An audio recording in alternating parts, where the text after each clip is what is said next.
सुप्रभात। आज का मेरा वक्तव्य का विषय है एक कविता। उठो सपूतो कर्म करो, हम तुम्हें जगाने आए हैं। भारत में एक बार फिर गीता दोहराने आए हैं।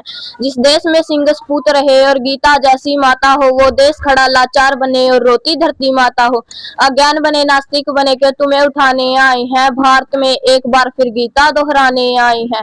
तुम भूल गए निज गौरव, गौतम माँ बहनों की इज्जत जाए। कामी भोगी दुष्ट ने नित दुराचार वो करते जाए। इसीलिए हम एक बार फिर कुरुक्षेत्र बनाने आए हैं। भारत में एक बार फिर गीता दोहराने आए हैं।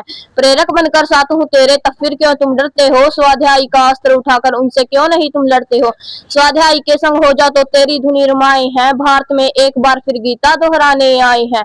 एक लाडला बेटा मेरा तपोभूमि में तपता है, लिख लिख कर संदेश मेरे प्रतिदिन तुम्हें भेजता है। इसीलिए हम गीता ज्ञान दिलाने साथ पांडुरंग को लाए हैं। भारत में एक बार फिर गीता दोहराने आए हैं। भारत में एक बार फिर गीता दोहराने आए हैं। धन्यवाद।